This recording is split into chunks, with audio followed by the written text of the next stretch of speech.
goal kicker, Taylor Walker, with a welcome off. Here's Roselli. Roselli kicks the goal. Handball to the excitement machine, McLeod. Left foot goal. Oh, don't tell me. He's a superstar. Don't tell me. Oh! He's yet to kick an AFL goal. Oh, the velvet curtain. Walker, he's a colossus. He's kicked 5. He's been a handful. He's been the difference. To cover himself in glory. Just coming back. And got there. Hello and welcome to this week's episode of the Proper Crows podcast. Thanks so much for joining us, whether you're listening on Spotify, Apple Podcasts, or watching on YouTube at the moment. Thanks for your ongoing support as always.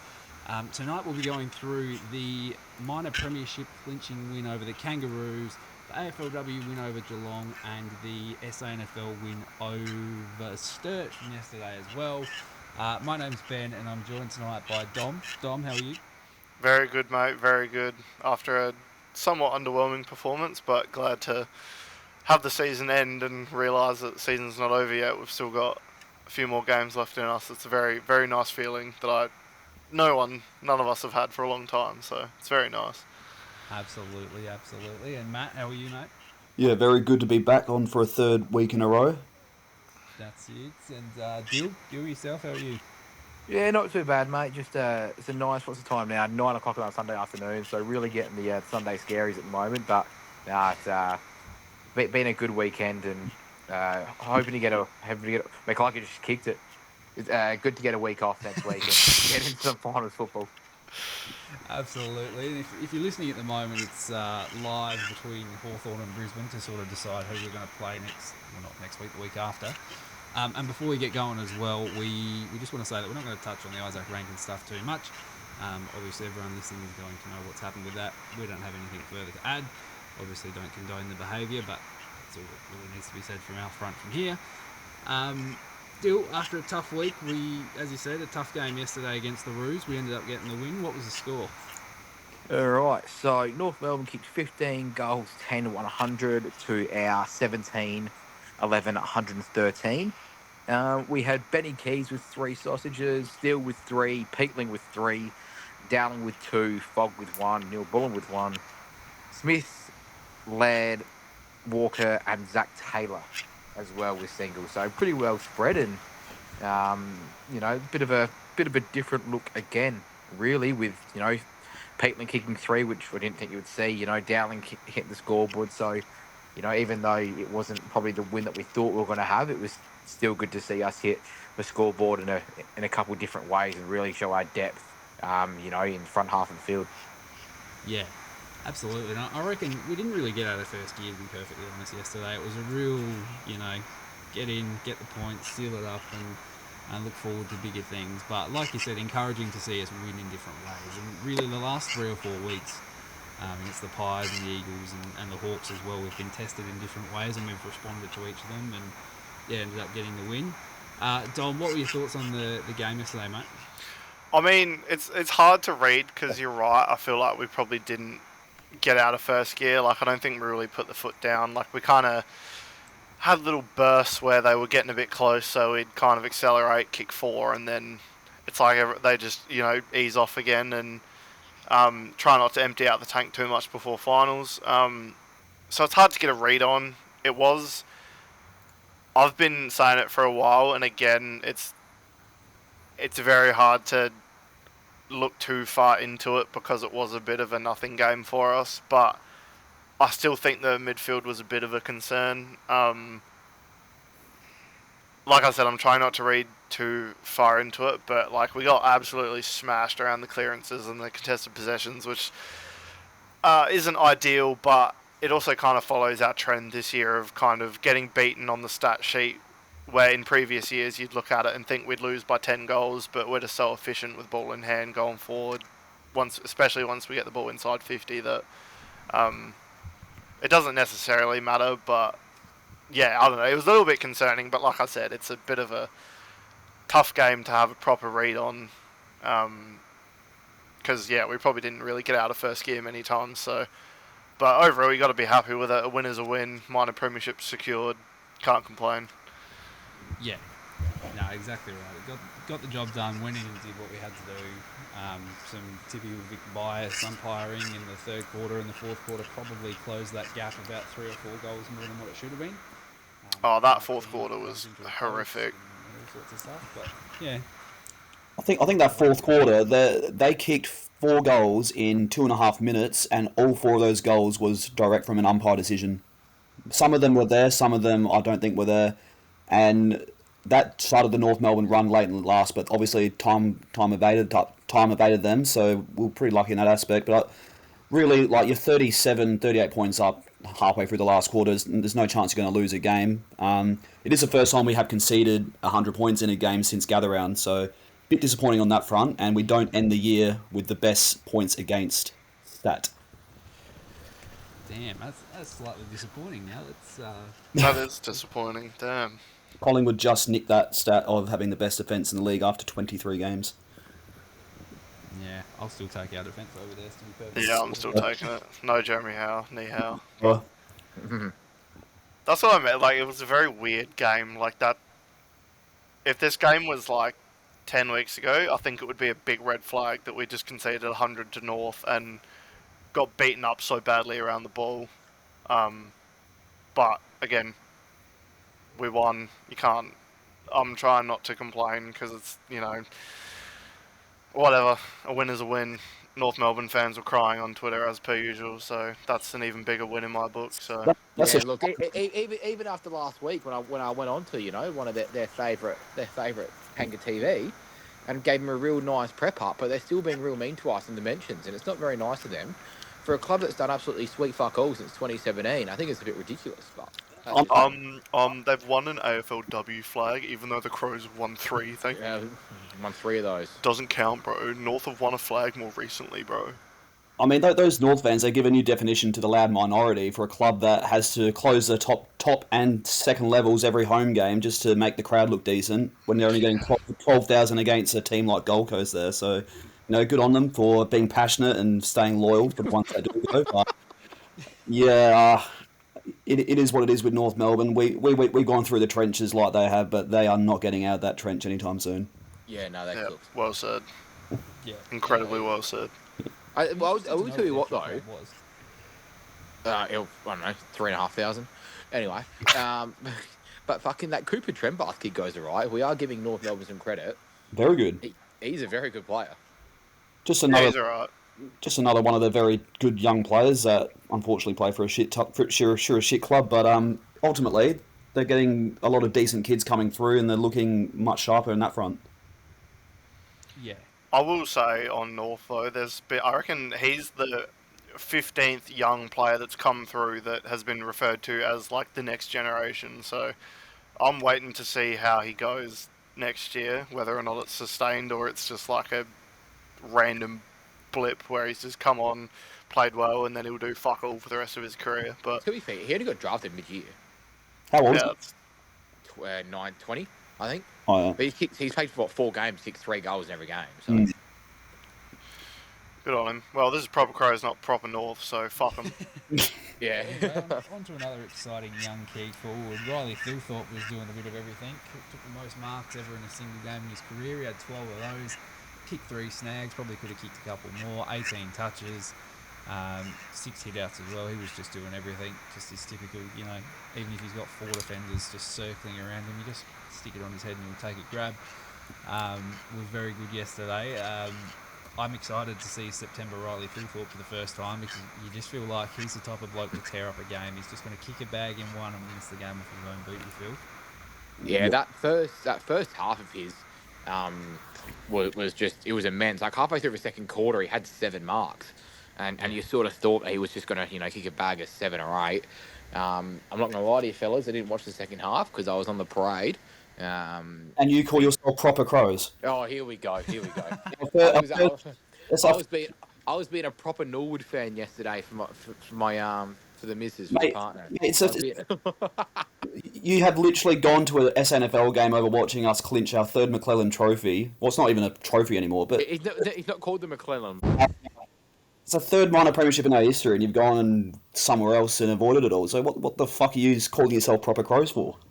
Yeah, I'm just a top crow. I'm so sorry. I'm the dose actor Twitter. So Anyway, it does feel a bit bittersweet in a way that Thilthorpe had the game he did, because typically a Brownlow winner will poll 3 in that last game. It's just going by history. It does feel like Dorse may only get the one. Yeah, Yeah, it looked like early in the second half, it looked like he was just going to explode and take the game over for those first 5 or 6 minutes, but he just, sort of petered out. He had that chance to kick a goal from 50 and he passed it off, and he was just, I don't know, he was probably the epitome of our game yesterday in terms of not really getting out of first gear and just sort of cruising along, just doing what he had to do.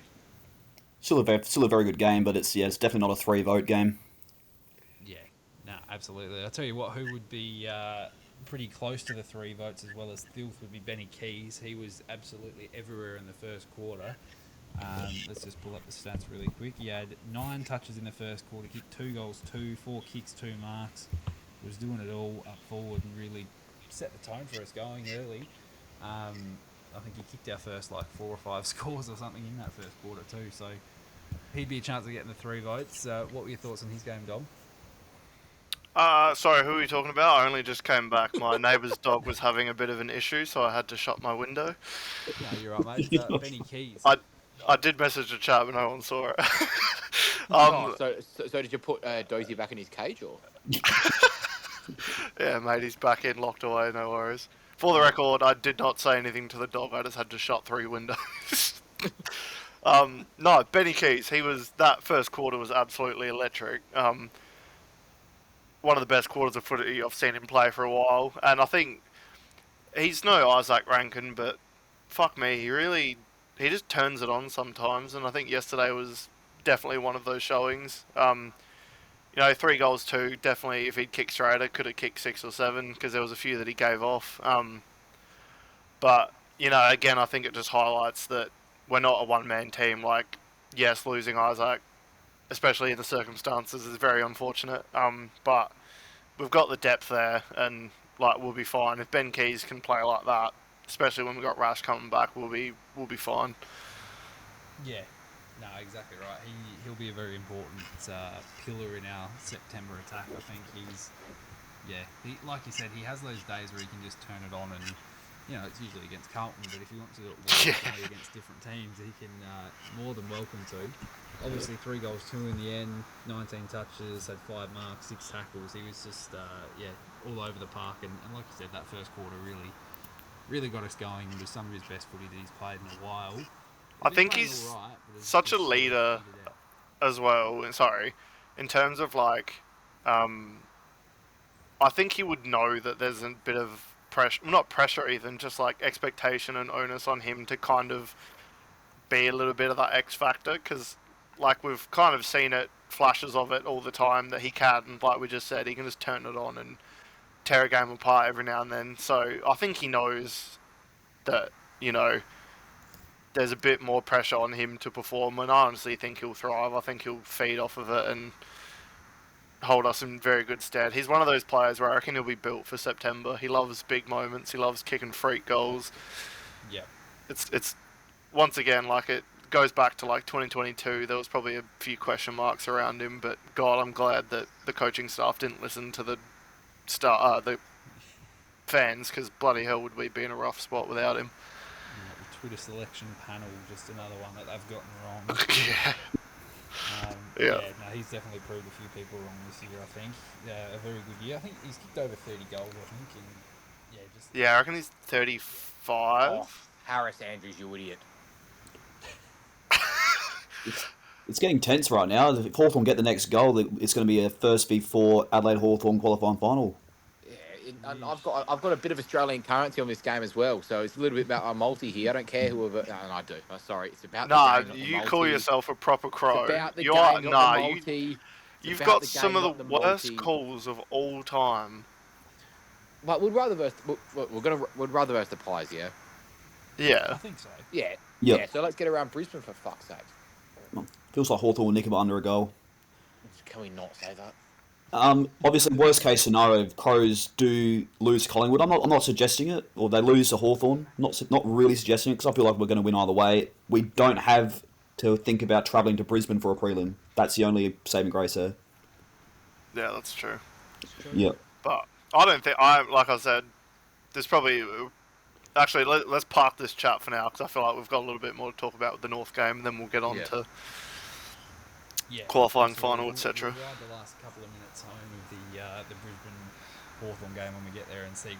As it stands, we've got three possible outcomes. We could either be playing the Hawks, we could be playing the Giants, and we could be playing Collingwood, obviously, as it stands at the moment. Collingwood probably being the most likely outcome.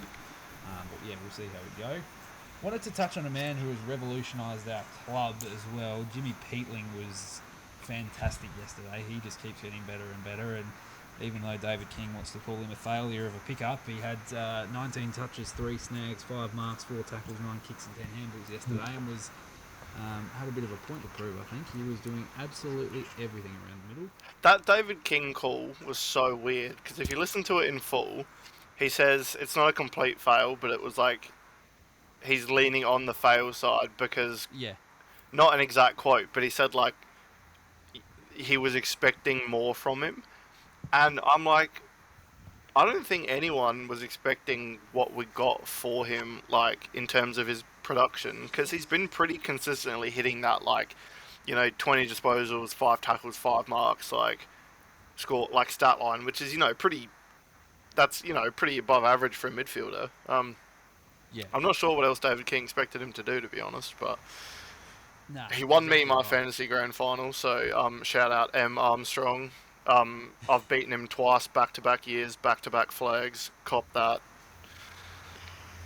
Loses it. Essendon fan too. Well, his years are technically not over in the AFL just yet, but... Just quickly, talking of draft finals, I'm down by 45 points with 6 minutes to go, and he's got 5 in play. This could be a draw in my draft final. No, there could be ultimate crashing out very soon, pending the results of the game and the draft. Yeah. What else do we have out of yesterday? I mean, Rory Laird and Jake Saliga have been fined. There was a little bit of worry about them. Hinge got fined for staging as well, which blows my mind, considering a certain Collingwood player seems to love flopping every week and no one says a word about it, but I digress. Bit surprised that Mark Keane didn't get done for staging, to be perfectly honest. Some of those are... He's so funny, man. Like, if he played for any other club, I'd fucking despise him. Yeah. I'm going to go early. We're going to be versing Collingwood in a qualifying final. Yeah, I'm going early as well. There's no way Hawks coming back from that. 2 goals in 2 minutes. Nah. Yeah, it's going to be a Adelaide versus Collingwood qualifying final, and I'm not entirely sure of the dates. You guys did report about this earlier in the day. It does look likely it'll be a Thursday final. Yeah, I'm gonna go as per Proper Crows. We will be playing Thursday night, September 4, Adelaide Oval, 7:10 bounce. That is my understanding. It has been reported elsewhere. I've seen Friday and Saturday thrown up, so. But I don't think it'll be the case. I think it will be Thursday night. That's what they brace for. It's the same system as 2017 when we played the Giants on a Thursday into the Friday home prelim. Yeah, and the same system as what they were bracing for Port Adelaide when they played last year a home qualifying final as well. So I was going to say, the Sydney Swans Giants game last year, so Sydney finished first, the same where Crows are now, but that game was on a Saturday twilight, but I do believe that was largely to try and get as much people that they could through the gates, and also being a Sydney derby. And Sydney traffic on a Thursday and Friday night is not very good for the fans in that aspect. It's also my belief as well that Geelong are pushing for the Saturday twilight so they can get as many people down to the G as possible. I think they'll get, if that is the case, they're going to easily crack 85k, 90k against Brisbane. Given that last year's final they had last year, I think a lot of people will remember that and be like, this year we're going to go and just probably as a neutral, just enjoy it for what it is, because Geelong, they're obviously a big club, but a lot of fans obviously don't live in Melbourne. Brisbane have a good fan base in Melbourne as an interstate team because of the Fitzroy links. But on paper, a Geelong versus Brisbane final on a Thursday, that's not getting more than 60,000. But a game on Saturday definitely would crack about 90k. Yeah. No, big time. A couple more points out of yesterday is I wanted to talk, and we mentioned his name, but if you're listening back, it'll have been removed. There's a certain member of Twitter who doesn't particularly like Sid Draper. And I was very, very conscious of him yesterday. And even though he's a 19-year-old and hasn't played for 10 weeks and it's only his 10th game, he's a bust. Apparently, he's not going to be a good player. He's a bust. Dear. He did have a quiet game, by all means. He got subbed off halfway through the third with 5 touches. Yeah, like he didn't do much, and he did look a bit lost around the contest. But I'm pretty confident that we all probably think that that's okay, given that he's a 19-year-old kid in his first year of league footy, and he's still getting used to the pace of AFL and hasn't played for a while. So There is nothing I hate more than people that sit on Twitter and judge all these first-year draftees, calling them bus, when yeah, like he's a 19-year-old kid. It's his 8th game of AFL footy. Like, just call it. To be fair, I think a lot of the fan base is in the same court as us. Like, he's going to be a star. He's just got to grow into it.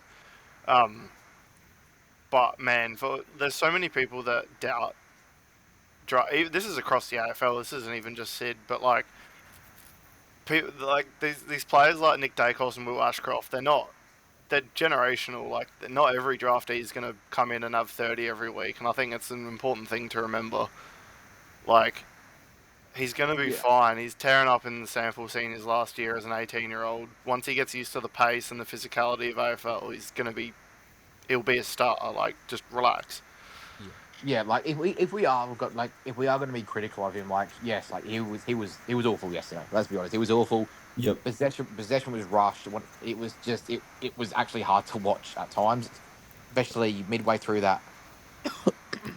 It was very poor, especially just because he got his first goal, obviously, at the start of the year against North, and you're thinking it's a good chance just to have a massive breakout game before the finals.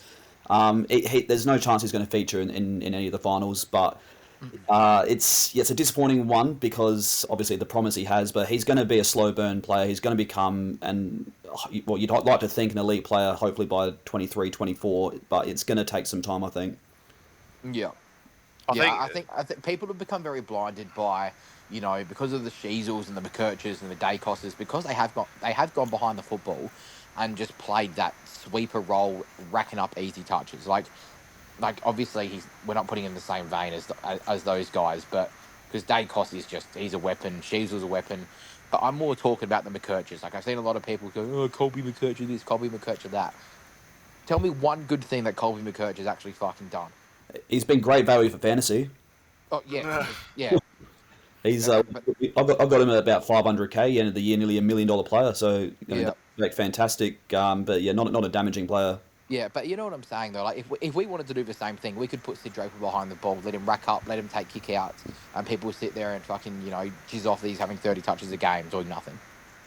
But it just blows my mind that people still don't back in the club in terms of player development as well. Like, you look at even like Saligo, he was in and out of the team when he first started, and now he's locked into that midfield like no tomorrow. Like, even Curtin last year, Curtin's first few games were shocking. Awful. Like, absolutely awful, to the point where there was bloody jokes made calling him Daniel Mackesy. Like, he was shocking last year, and now he's not anymore because Vic Media got a hold of it. But he should be rising star favourite. He's had 26 and kicked 2 in a game. Like, you got to give these players time, man. Like Shrimp said, like I said before, these players that come through that end up on averaging 25 touches, they're either playing behind the ball, getting their confidence up, or they're generational talents that are, you get 5 of them every 10 years. Like, they're not. It just blows my mind how quick people are to judge draftees these days. Oh, it's ridiculous. They're just ready to jump down the throat. And even when you've got a player like you mentioned, Dan Curtin, Sid's following a similar trajectory realistically in terms of how much he's being played, and Nixie's referenced that multiple times, and still you've got people questioning why he's not in the team, and then when he does come in, very critical of his performance. Like, it blows my mind that people just can't see that kids do need some time to develop, and they're not all going to come out and be Brownlow medalists. Or it just doesn't make any sense to me, to be perfectly honest. Yep, agree. It's like, I'm aware people will like warm around to him like they always do. Everyone that was doubting him will be calling him a Brownlow favourite in 5 years, but just we've got receipts for those involved. Just remember that. As a South fan, I'm just never going to say a bad word about Sid. In the essence, he's going to be a flop. He's going to become a gun like they all do when they come from South Adelaide to the big time. Tits off. Trust in the South Adelaide Footy Factory. Slower. Facts. One more person we'll touch on before we get moving on, and I don't think we're going to see him featuring in the finals either, pending Max coming back, which he should be and seems to be on track to. Hugh Bond just looked a little bit off the pace yesterday and a step or two behind on multiple occasions. Got caught, let Paul Curtis off the leash a few times. He just, I don't know, maybe it's a one-off, but he's probably just been a bit off the pace the last probably 1 or 2 games, I'd say. Yeah, it's a weird one with him because he actually played quite well last week on Jamie Elliott, I thought, and then he goes on to, you'd say, like, Jamie Elliott's a much better player than Paul Curtis is as of right now. And yeah, he just looked lost sometimes. Like, he couldn't keep up with Curtis's leads. He was letting him jump at the ball. It was a weird one. Like you said, I don't think he'll play finals because with Max coming back, there's no way both of them can play in the team. And unless he was, an absolute star, which he hasn't proven to be, I don't see a world where he stays in, unfortunately. But yeah, not good yesterday, unfortunately, for Bondy. No, exactly right. And one man who probably will be there is Brodie Smith. He played a very good role as a sub. Obviously came in for Sid, halfway through the second, third, pretty sure it was. But came on, kicked a snag straight away. I think he had 6 or 8 touches and looked composed. And I'll tell you what better player to have as your sub in a big final straight away. Yeah. It's the experience, the composure, and the ability to break a game open. He can sort of play all over the field if needed. So, Brodie Smith is good, I thought. I was about to say, I saw a tweet earlier that was talking about how good he would be as a sub in finals because he can run through the middle, he can play tall, he can play small, he can go forward if we need him to. Like, he's almost the perfect sub in terms of versatility. Yeah. And sorry, Matt. I was just going to say the siren has sounded at the Gabba, so it's going to be Adelaide-Collingwood, the grudge match that is going to be massively hyped in the essence of what's happened to Rankin. And obviously, there'd probably be the biggest shit fight for a ticket since arguably the first showdown at Adelaide Oval. Yeah. Yeah, Godspeed to those trying to get a ticket. If you're not a member, better luck next year. That's all I have to say. Yeah, essentially. If you're not a member, you're not getting a ticket. It's unless you know people. Yeah. To be fair, we've talked about this before, but based on some of the clientele on the hill, I fucking hope so. Oh, mate. I hope it's only members. It should be an 18-plus event, if I'm honest. Mate, I can't wait to go to a Crows game on the hill, and you don't have teenagers on their phones and taking photos, socialising, drinking, pushing each other around. Yeah, and just not the vibe you want for a final. And unfortunately, we're going to have proper Crows and, dare I say, proper pies at the game, being members only, basically. Yeah. This is a massive old man yells at cloud pod right now, by the way. But we did the same thing. We did the same thing 2 weeks ago. Yeah, as well. Genuinely, crashing out over teenagers. Someone's got to do it. Yeah, I'm 30 years old. I can do it now. So Hawthorn are going to finish 8th and versus GWS. That's going to Gold Coast pull their finger out. No, they won't lose to Essendon. What do you mean? Essendon have got this on lock. Dogs are playing finals. It's all the hype these Bulldogs fans have been talking about how good Sam Darcy is. Let's see how he goes in the finals. I mean, let's draw a comparison. Sam Darcy's finals campaign to Riley Thilthorpe's finals campaign, and then winner is. That'll actually be great listening to in about 3 weeks' time. I do agree. Yeah, that's a great idea, Matt. You're an ideas man. I like it. Let's do it. We'll go through the stats after 4 weeks of finals football and see what happens. Yeah. Yep. Well said. No, absolutely. I've actually been loving it as well. Like, this is rent-free, but they fucking pissed me off today. No, they were talking about, so the Vic media were actually going on about the injury that Thilthorpe Paddy was just able to get into the gym.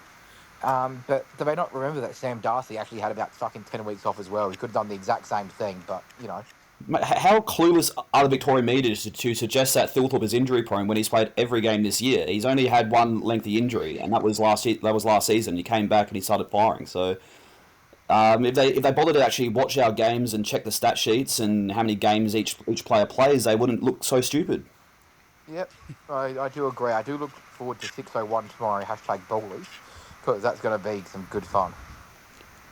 If you know, you know. Yeah, that'll be good to hear. Obviously, qualifying finally against the Pies, we'll have an in-depth pod preview for that next week. We'll go live when the teams drop as well over on Facebook too. So, we'll start ramping it up as we head towards September and the exciting stuff of the footy comes along. For now, we won't touch too much on it. As I said, we'll go into depth a bit next week. What we will have a look at now is the AFLW. The Crows, as I mentioned earlier, got over Geelong today. I tell you what, they left it very late to get over Geelong today. They had to kick 7 goals in the last quarter, and they won by 7 goals. So it was a bit of a scrap for the first 3 quarters, but got there in the end. Shout out to Chelsea Randall in her 75th game.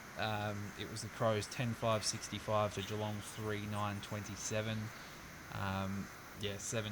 Seven goals straight in the last quarter to run all over the top of Geelong. So that was insane for the record. I didn't get to see any of it because I was at work, but I checked my phone at 3/4 time and we're down by 2 points, and I was like, oh god, it's going to be close. Check it an hour later, and I'm like, oh, all right. Did Geelong just not show up for the last quarter, or that was very weird? Yeah, pretty much. Yeah. Vintage AFLW Crows, to be fair, but the most successful AFLW team of all time. Yeah, hold that North. No, absolutely. It was a pretty spectacular performance. So I whacked it on probably halfway through the third quarter, and I was like, it's a bit grim. It was, as we were saying last week, the skills were probably a bit sloppy. There wasn't much direction going forward. There was just, Geelong dominated the play, and even for the first 5 or 6 minutes at the start of the last quarter, Geelong dominated the play. It was stuck in their forward line, and I think we went forward once, and Geelong took it straight out and went up the other end, but couldn't kick a goal. And then all of a sudden you've got goals to Chelsea Randall. She kicked 2 in the last quarter. Eloise Jones kicked 1. Custerman kicked 1. And we just ran all over the top of them. So if you want to go watch a good quarter of footy, just watch the last 10 minutes of that fourth quarter today. It was really, really, really good. Noffy had 31 touches. She was doing what she does, had 10 tackles as well, 18 kicks, was just doing it all. Maddie Newman, 18 touches, 8 kicks, 3 marks, 2 tackles as well. We had, as I said, Chelsea Randall kicked 2 in the last quarter. She kicked 3 for the game in her 75th game. Caitlin Gould stood tall. She had 2 goals and took a couple of marks. Was doing some good work in the ruck as well. And Danielle Ponta showed up today too. She had 15 touches, kicked 2, and 8 tackles as well. But yeah, it wasn't looking good early, but we ran all over the top of them at the end, which was really nice and promising. And we were saying in the chat during the week, it sort of feels like a must-win game, even though we're only at the second game of the season, given how short their season is. But got the job done, and all eyes on the McClelland if they can have a relatively good season. One hand on the McClelland already, I reckon. Got to be close. Not quite, but Hawthorn are probably the only real danger to us. And looking at the SANFL as well, just moving on from the AFLW2, the boys beat Sturt yesterday in very funny fashion. They were staring down the barrel of an undefeated season and dropped the last game by 2 points in real typical Sturt fashion from the last thanks, couple mate. of years, of course. Thanks, mate. Proper bottle jock. Yep, thanks, guys. guys. Just the South fan, yeah. Mate, we took you guys on in 2014 and you took you out in straight sets. And yeah, mate, you're going back 11 years. Get over it. Yeah, I will, because it was a great final, and Joel Cross, one of the great players that never played AFL, had an absolute blinder that day. So is that the last time South did anything, mate? Well, we lost a few prelims in the COVID years, unfortunately, but we do AFL more than any other club in the SANFL. We produce the great players, and this isn't a South Adelaide podcast, but I will not have you guys talk down on my club the way you do. Are there any South Adelaide podcasts, mate? Are there any of those floating around? Mate, it wouldn't last more than a week, so we wouldn't bother. No, big up to South Adelaide. They had a Cossie's Choir out there on Saturday night. Oh, I've got no word on that. Let's move on. Touch more on that. Yeah, no comment. So Big Chrissy Burgess kicked 4 in that game yesterday. Cook had 2, Gallagher had 2, Toby Murray kicked 2, and Tyler Welsh kicked 2 as well. And then Jay O'Leary and Lockie Scholl had 1 goal each. Scholl also had 26 touches. Chase Jones had 20. Grubb went back and had 20 as well. I don't really think there's anyone who's particularly knocking the door down in terms of AFL How selection, did Billy Dowling play, bro? Yeah, good one, Dom. Yeah, thanks, mate. Has he requested a trade after his 2-goal game yesterday? Has Charlie Edwards put in a trade request yet? Yeah. How unusual is it that a defender hasn't played at 20 years old yet? Like I can't believe that. I know. Nuts, eh? Especially in one of the best defenses in the comp. Hey, I can't believe he can't crack into the best defense in the comp. How's he not getting a game? That's insane. Yeah, we're nearly forgetting about, someone called Josh Worrell, I think, didn't play till 21 years of age, but yeah, it's fine. Yeah, but that's because Worrell left in 2020. Wasn't getting games in the COVID year. So hang on, he's an All-Australian contender this year. My bad. We actually, that completely different No, trajectory. he requested a trade. We just didn't allow him to leave. Yep, slower. Oh, yeah. Yeah. They all want to leave because the Twitter warriors, they don't get their way. They complain, and then the players, they read these tweets and they want to leave. So it's. Has anyone got the Channel 7 broadcast on? Luke Hodge has fantasy football open on his phone. Who? Hodge. Oh yeah. Hodge has fantasy open on his phone. Isn't fantasy season over? Oh, that was the last game. It's done now. Oh wow. I like that. That's good gear, to be fair. Just following his team, dude. I wonder what his team name is. That'd be interesting to know. Did I win my draft? No, Oh you my lost.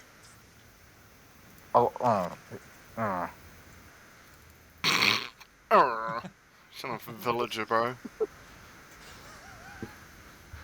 Alright, this is turning into overtired pod. We need to focus. Yeah, if you can't tell, we haven't got a run sheet right now. We're just going off the top of the dome. Just winging it. Yeah. Now, in terms of finals, the SANFL structure always confuses the hell out of me, but am I correct in saying we're playing Norwood next Yeah. week? Yeah. No, we're playing the Bays, No, we're playing the Bays. Yes, Glenelg. which is probably not a good thing. I'd much rather Norwood. Yeah. Well, based on how Glenelg played on Saturday, yes, you'd rather play Norwood. But the SANFL's so up and down, it's hard to get a proper read on it. Like, we lost to Centrals 2 weeks ago, and then they get pumped by Glenelg by almost 100 points. So it's, difficult, but, it is an qualifying final, though, I believe. So we do have the double chance. Yeah. No, absolutely. So, yeah, it'll be alright. It'll be interesting. The SANFL final is always good fun. Usually, for the last 8 years, they've been a source of enjoyment because the AFL season's over for us, but might not need to pay as much attention to it other than the Crows this year, which would be nice. So, Yeah. it'll probably be there next Sunday afternoon. It should be a beautiful day.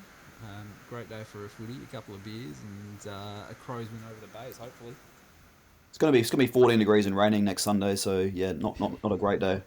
Clearly, I didn't check the forecast before making it. Then again, this is, it's not proper weather, but today was supposed to be 22 and sunny. It was 19 and cloudy, so can't get a read on it. It's alright, mate. It's Adelaide Crows finals football. I don't care what the weather's like. I'll be there. Just stinks of a premiership, that's all. It does. Smell, tastes like promotion, you could say. It's like promotion. We cannot be quoting Thogden on here, man. It's not Thogden, it's Thogdad. Yeah, get it right, bro. God. Right. Oh. Crazy work. I think, other than that, there's not really a great deal more to touch on. Obviously, we'll have a bumper episode next week pre the qualifying final against the Pies. We'll have, what's the date today? The 24th. We've still got a bit of time. There's a hype video coming for the September finals as well. We'll have a lot on Texas 300. The build up to that will be big as well, which we haven't mentioned yet tonight. But the first qualifying final will be Texas 300, and that will be a very, very special occasion. Anything else that crosses any of your boys' minds that you want to get to before we head off? Yeah, I'm just gonna quickly bring up something first. Sorry, Matthew, to cut you off. There was a few bets that went up this year about Lockie Murphy that I have successfully defeated. It looks like so. The tattoo bet looks to be done. and also Lockie Murphy to win the McGarry medal, which is also looking like it is done. So I would like to thank Lachlan for his support and his courage to be involved in these bets. We'll go again next year. He doesn't know who you are, bro. It ain't that deep. They were Yeah, just and resting him that's this week. He'll be back in. Right, if he played next week, I'll shave my fucking hair off. On God.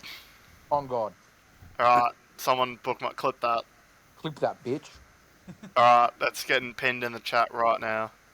But yeah, no, other than that, I mean, yeah, you have. I was a bit worried when he played last week against the Pies for you. I did think there was going to be an LM4 tattoo coming through over was it 3.5 games or whatever it was? Yeah, he's got to play ball. He's got to play 2 more games. So He should be safe. It's unlikely. Could bring him back. and, he's not winning the McGarry either. So go on, Dom. I've got nothing to say. I'll just go on Texas 300s, which obviously we're going to preview properly in the lead up to the next week's or 2 weeks final against Collingwood when it does happen. A lot of people start of the year would not have said that Tex would reach 300 games. He's played 21 games out of the 23 this year, or 22 games. 21 games out of the 23 this year. A lot of players, a lot of fans at the start of the year just written him off. He said he'll be in and out the team, rested. He'll get out of the way of Fogarty and Thilthorpe. He's played every game pretty much every game with them, and they've all just been so cohesive. So to reach 300 games after going through the absolute ringer with the club for the last 15 or so years, the Phil Walsh death when he was captain, obviously the racism scandal in 2021, a lot of bad things in that time has come, and for him to reach 300 games at the ripe age of 35 is a testament to the man. And obviously, we've had some highs and lows, probably a lot more lows than highs, but the moments he's been able to produce in the 299 games has been unbelievable, and very much looking forward to the lead up to the 300th game in a few weeks. Absolutely, and yeah, like you said, we'll definitely touch on it a lot more in depth. We'll probably come back next week with a few favourite text memories, and we'll dedicate a big chunk of next week's episode to the man. So, yeah, obviously one of all of our favourites, I'm sure, but we'll touch on that more next week. And yeah, other than that, was there anything else you boys wanted to touch on? No, I think the sooner we end this, the better, to be honest. Fuck the Pies. It is war. It is war. Can't wait All for of the those media to Pies sensibly fans on cover Twitter it. that definitely don't listen to this, just... I hope you're still in our mentions next week. I hope you're still there. Yeah. I'm coming in hot. I'm fucking rage baiting like no tomorrow this week. Don't tell I'm- them you're rage baiting. It defeats the purpose of rage baiting. What the fucking... They're that dumb. They can't tell I'm fucking rage baiting in the first place, and they've got serious issues. I mean, they're Collingwood fans. They already... That's a given, but... Swish. You've seen some of the shit I've been saying, dude? Like, Unfortunately. Yeah, well done, hero. Well, I reckon we'll wrap it up there. As I said, there will be a hype video coming out. What do we got? Hang on, let me just pull up my calendar real quick to give you an exact day. Next Monday. Now, that's further away than what I thought it was going to be. Next Monday we'll have that out. We'll get a text video out as well this week in preparation for 300. Other than that, sit back and watch as the media obviously responsibly covers the build-up for this final. I can't say they're going to promote any elements of this game that shouldn't be promoted. AFL media and, you know, Kane Corns' playing thing, Ken Hinkley's playing thing with Hawthorn, but we'll see how we go. Other than that, Dom, thanks for jumping on, mate. No worries, mate. Always a pleasure. Looking forward to next week. Indeed. And Matt, thanks for jumping on. It's been a pleasure. Very much enjoyed it. Absolutely. And Dill, thank you, mate. No worries. Just want to apologise to all the 800 poor souls that listened to this 45 minutes of pod, because this was ridiculous. But Yeah, this is the worst podcast of all time. If you're still listening, why? But thank you. And if this is your first time, we normally do a little bit better than this. It was very off script. Please believe me, bro. I swear to God. Trust me. Trust me, bro. I was just acting to be stupid. I promise you. I promise. It's me, bro. Why would I lie, bro? Please.